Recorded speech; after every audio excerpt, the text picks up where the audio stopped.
Welcome to key talks. రాజకీయంలో మద్యం, ఆరోపణల్లో మద్యం, ఆదాయంలో మద్యం. ఏపీలో 4 మాటలు మాట్లాడితే అందులో మద్యం అనే మాట ఖచ్చితంగా ఉండి తీరుతోంది. ఎందుకు? మన పాలసీల్లోనూ మన ఆలోచనల్లోనూ మన రాజకీయాలన్నీ కూడా మద్యం చుట్టూనే తిరుగుతుంటాయి అని సగటు మనిషి అనుకునేందుకు ప్రతిరోజు ఏదో ఒక కారణమో ఇన్స్టెన్సెస్ కనపడుతూ ఉంటాయి. ఇంతకీ ఏపీలో మద్యానికి ఇంత ప్రయారిటీ ఎందుకుంది?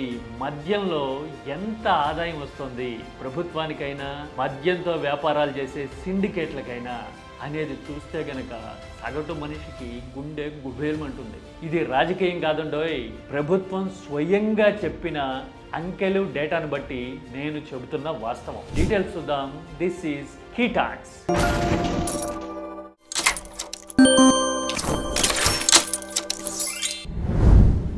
ఏపీలో మద్యానికి ఎంత ప్రాధాన్యం ఉందో ఒక్క మాటలో చెప్పాలి అంటే, మన బడ్జెట్ మొత్తం 3.5 లక్షల కోట్లు ఉంది సుమారుగా అనుకుంటే, అందులో 10వ వంతు మద్యం నుంచి ఆదాయం రాబట్టాలి అని ప్రభుత్వం టార్గెట్గా పెట్టుకుంది. అంత ఇంపార్టెంట్ ఏపీకి మద్యం. స్వయంగా మన ఎక్సైజ్ మంత్రి గారే ఈ మాట చెప్పడం ఏపీ మొత్తానికి తెలుసు, కాకపోతే మర్చిపోయి ఉంటుందేమో అని రిమైండ్ చేస్తున్నా అంతే.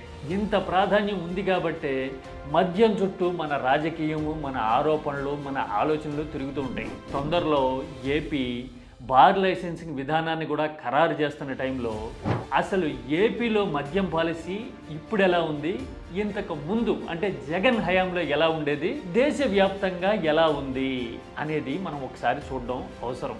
దేశవ్యాప్తంగా మద్యం మీద అత్యధికంగా ఆధారపడుతున్న, ఆలోచిస్తున్న, మాట్లాడుతున్న రాష్ట్రం ఏదైనా ఉందంటే నెంబర్ 1 ఆంధ్రప్రదేశే. ఎందుకంటే మన రాష్ట్రం మద్యం ఆదాయం మీద ఇంతలా ఆధారపడుతుంటే దేశంలో కొన్ని రాష్ట్రాల్లో అయితే మద్య నిషేధం కూడా అమల్లో ఉంది. సపోజ్ గుజరాత్ లాంటి రాష్ట్రంలో తీసుకుంటే కనుక 1960s నుంచే, అంటే 61 ఆ టైం నుంచే మద్యం మీద అక్కడ పూర్తిగా ప్రొహిబిషన్ ఉంది. అలాగే బీహార్లో మన ఎన్డీఏ కూటమి అధికారంలో ఉంది. అక్కడ 2016 నుంచి నితీష్ కుమార్ మద్య నిషేధాన్ని అమలు చేస్తూ ఉన్నారు. అంటే మద్యం ఆదాయం మీద వాళ్ళకి పెద్దగా దృష్టి ఉండదు. దానివల్ల ప్రజల ఆరోగ్యాలు, జనజీవితాలు బాగుపడతాయి. కొందరేమో ఇలా నిషేధాలు పెడుతూ ఉంటే ఇంకొన్ని రాష్ట్రాలేమో భారీ స్థాయిలో పన్నులు విధించి మద్యాన్ని డిస్కరేజ్ చేసే పాలసీలు తీసుకొస్తూ ఉన్నాయి. అంటే అయితే నువ్వు రేట్లు పెరిగాయి అని తాగడం తగ్గించాలి, లేదు అయినా తాగుతున్నారంటే ప్రభుత్వానికి ఆదాయం వస్తుంది. 2 రకాలుగా, ఆదాయం తగ్గితేనేమో సంక్షేమం, ఒకవేళ ఆదాయం పెరిగితేనేమో ఖజానాకి లాభం. ఈ లెక్కన దేశంలో ఎక్కువ మద్యం కన్జంప్షన్ యూపీలో ఉంటుంది అనుకుంటే అక్కడ ఏకంగా 69% మద్యం మీద పన్ను ఉంది. ఇది దేశంలోనే అత్యధికం. ఆ తర్వాత సౌత్లో మన చుట్టుపక్కల ఉండే తమిళనాడు, కర్ణాటక, కేరళలో కూడా భారీ స్థాయిలో పన్ను విధిస్తున్న రాష్ట్రాలుగా దేశంలో టాప్ 5లో ఉన్నాయి. మన దగ్గర కూడా జగన్ హయాంలో మద్యం ధరని బట్టి గరిష్టంగా 60% వరకు పన్ను ఉండేది. 60% కొన్నిటి మీద, 50% కొన్నిటి మీద, 55% కొన్నింటి మీద పన్ను విధించే విధానం అప్పట్లో ఉండేది. కానీ చంద్రబాబు అధికారంలోకి వచ్చిన తర్వాత పన్నుల విధానాన్ని సవరించి, సడలించి, తగ్గించడంతో పాటు ప్రివిలేజ్ ట్యాక్స్ లాంటివి కూడా ఎత్తేయడం వల్ల ఇప్పుడు మద్యం మీద ప్రభుత్వానికి పన్నుల రూపంలో వచ్చే ఆదాయం ఇదివరకుతో పోలిస్తే తగ్గింది. అందుకోసమే అమ్మకాలు భారీగా పెంచి ఇప్పుడు ఇన్కమ్ రాబట్టుకోవాలి అనే విధానం ఇప్పుడు ఏపీలో నడుస్తూ ఉంది.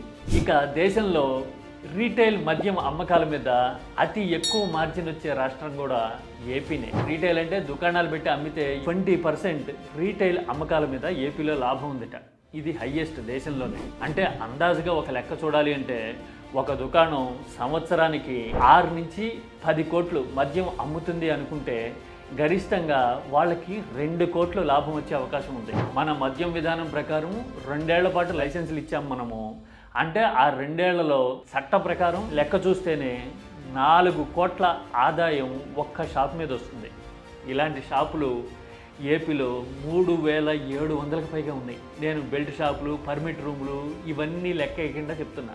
అంటే ఒక దుకాణం మీద ఏడాదికి ఇన్ని కోట్ల మార్జిన్ ఉంది అంటే ఇన్ని వేల షాపుల మీద అది ఎంత అవుతుందో లెక్క తీస్తే కనుక మనకి ఈ మద్యం వ్యాపారం అనేది ఎంత పెద్ద బంగారు బాత అయిపోయిందో మనకి అర్థమైపోతుంది. అందుకోసమే మన రాజకీయము, మన ఆదాయ మార్గము మన ఎలిగేషన్స్ అన్నీ కూడా మద్యం చుట్టూ తిరుగుతూ ఉన్నాయి ఇప్పుడు. మరి ఏపీలో ప్రభుత్వ విధానాలు, ఆదాయం, ఆలోచనలు, సంపాదన మార్గాలు అన్నీ ఇలా మద్యంతోనే ముడిపడ్డం బట్టి చూస్తే మద్యం కుంభకోణం జరిగిపోయింది అంటూ రాజకీయంగా ప్రచారం చేయడము, ప్రత్యర్థుల్ని దెబ్బతీయాలని ఎత్తుగడలు వేయడం అనేది ఏమాత్రం పెద్ద ఆశ్చర్యమైన విషయమా?